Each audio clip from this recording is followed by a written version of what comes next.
Hello, everybody. It's Paul Neeson with Torah Life Ministries. We have another great guest on the show today. His name's Chaim Goldman. Chaim, introduce yourself to the Torah Life audience. I'm Chaim Goldman. I'm a television producer and an executive producer of Biblical Health Television.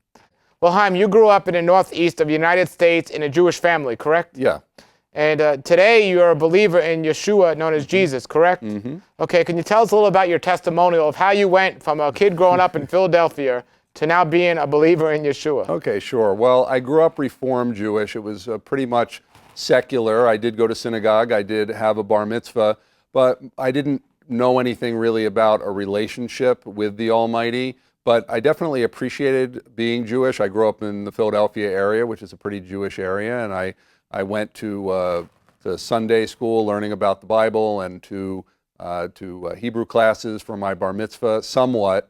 But there was no real spirituality in it. I remember when I was probably about 11 or 12, fasting for Yom Kippur and really almost passing out, like feeling sick toward the end of the day and just saying, what is this? There's nothing in it. I don't even know why I'm doing it. And then everything pretty much got put on the back burner. There was cultural Judaism, and I went to college, I got into business, and there was really nothing there other than just the fact that, hey, I'm Jewish. But when I was in my mid-late 20s, a friend of mine who I was one of my best friends growing up, had started going to this new synagogue that had formed in the Philadelphia suburbs. And I went there for, I believe it was a Yom Kippur service, and I found myself weeping during the service. Something was going on inside me. Something was really stirring up inside me, but I didn't know what it was. Now, interestingly, during this time, I had been doing a wedding videography and was going into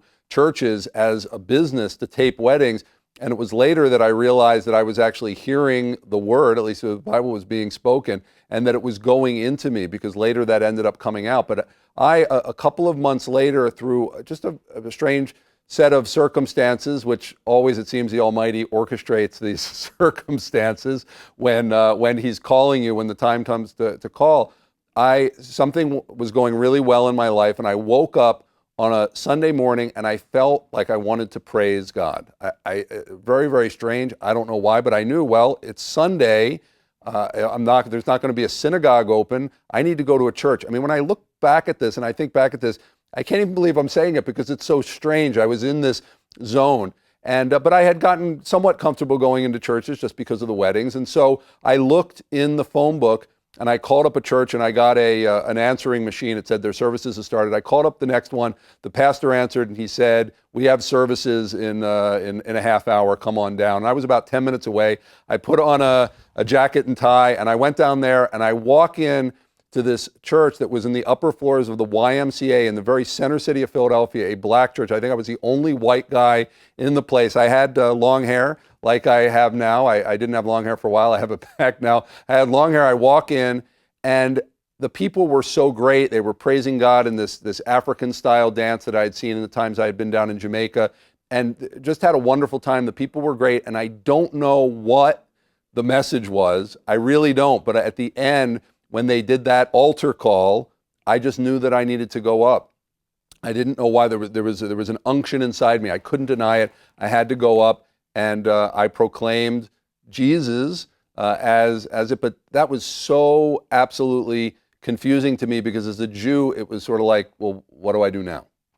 And so when you did this, what was the reaction from your friends and your family? Well, they didn't really know at first. You know, I kept going to this church on Sundays, and then I remembered back about Messianic Judaism. I'd heard about Messianic Judaism from a guy who owned a gym I worked out at years ago. He was a believer and had told me about like Chosen People Ministries or something like that. So I go and I'm looking up, in the phone book. Internet was pretty new at the time.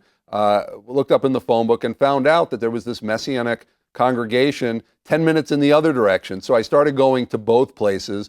And learning about this, because that thing of, I knew something, we're supposed to be the head, not the tail. Why is this? If this is real, if this is true, why aren't Jews doing this? But when I went into the Messianic congregation, which of course is a mixture of Jews and non-Jewish believers, but found out that there are Jews and there is a Jewish expression of this faith. As far as my family, it was very, very strange because I figure, well, we all grew up pretty much the same. We had these holidays that we would do, but there was no real faith in God. And so bringing it to them would be just, hey, isn't this great? Well, you probably know the end of the story. It wasn't. Suddenly, people in my family were saying things to me like, well, my rabbi says this. I'm like, your rabbi? What? You don't have a rabbi. I mean, you haven't had a rabbi since you were 13 years old, bar mitzvah. Or suddenly they were talking about God and faith like there was an understanding. And I'm thinking, we've never talked about this before. Our parents never talked about this. We never talked about this. Where is this coming from? And not to slight what they believed, but it so much seemed to come from just a rejection and a knee-jerk reaction. But the real mistake that I made is bringing it to them too fast, not witnessing my faith by my actions and who I am, because I'm the youngest of 6. And so the youngest, bringing this to them, the overall thing not received well and really ended up alienating relationships, unfortunately, even to this day. Well, what would your advice be to Jewish people that might be watching this in general about Yeshua Messiah? About Yeshua Messiah? Just, you need to look.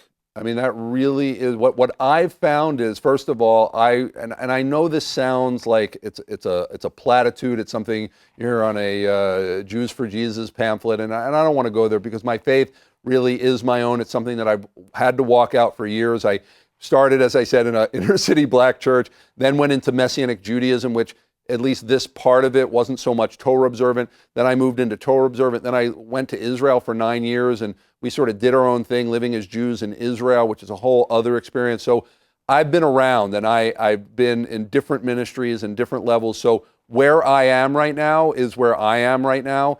But what I know overall is that I really didn't have a desire to really know God, to know the Almighty, Yud-Heh Vav-Heh, to know Him until I had this faith in Yeshua. And I didn't really go into Torah until, which is interesting, I didn't really care about what the Word said about what's expected of us. And when those come together, because I came to an understanding pretty early on that as a Jewish believer, I'm in this middle circle area. You have the church on one side, you have Jews and Judaism on the other, and here we are in the middle, part of both, and yet in a lot of ways rejected by both, but to be the bridge. And not to do it in some kind of way that's just this Christian-y Hebrew roots thing, which just isn't real because it's not practical. It's theology, it's not practice, and Torah is practice. And yet, we have our salvation not by our works. It's a very, very confusing place. The questions get deeper the farther you go. But look into it, because herein lies the truth. And as a Jew, you are holding on to an amazing heritage that can teach the body of Messiah. And when you have both, wow, just everything just explodes. It's fantastic. I'm always curious with believers if there's a way that they've combined their faith with their career. And you have something called Biblical Health TV. Yeah. Can you tell us a little about Biblical Health TV? Well, it's interesting. I have in that, and also I am very strange in the fact that I actually do professionally what I went to college for, which not many people do either. I went to college for broadcasting and film and have a great interest of being a storyteller and get stories out there. And I've been in different ministries throughout the years, mostly Hebrew roots, but some not, because I do have a passion for getting this story and this understanding, especially to the church, to say, who is this Jesus guy? Who is he really? Who is Yeshua? Understand him. You want to know him, but you don't have this side of him that there's this Christianized side of him that doesn't allow you to see who he is. But there's a whole other, not another gospel, but another side of the gospel that is ignored basically by the church, and that is the sanctification process. Okay, we're justified by faith in Yeshua. We're quote unquote saved, and we're going to be glorified when he returns or when we go to be with him. But there's this whole middle process where we're still here on the earth, and it's called sanctification. And what sanctification is basically cleaning up our act. And cleaning up our act by whose standard? Well, it has to be by the Bible. Our Almighty gave us an instruction manual. But the church tends to teach mostly not even spiritual health, but spiritual things. But they ignore health, especially physical health, but all other kinds of health. And so I've been blessed by being surrounded. My wife actually is a chiropractor, My business partner, Dr. Jeff Hazim, and his wife are both chiropractors. So I've gotten this natural health side and then said, well, how do we bring that to the body of Messiah? And we created Biblical Health TV to say body, soul, and spirit need to be nourished. And so what I do day in and day out is I help create content and promote a healthy perspective to the church. Physical health, mental health, emotional health, even financial health, relationship health, and also, of course, spiritual health, to say, you know what? We need to be healthy so that we can walk in our calling. And if we're sick and need ministry, we're not being who we need to be on this earth. And we're certainly not clean as the bride of Messiah waiting his return. Chaim, thank you for your great testimonial. Can you give welcome. people your contact information and your website so they can get in touch with you? Yeah, well, where I just want everybody to go is to Biblical Health TV, which is www.biblicalhealth, just like it sounds, and then .tv. If you haven't heard of that, it's like television TV, biblicalhealth.tv. And on there, if you feel like writing me directly, you can go on the help desk there and send me right through the help desk to me. But what I most want people to do these days is just go and get fed over at Biblical Health TV. Thank you very much, Chaim. You're Have welcome, a great Paul. day, Thank you. and shalom, shalom. Shalom. Thank you. Come out of the world, oh my people, seek the truth, avoid the evil, learn Yahweh's ways, Torah Life Ministries. Come out of the world,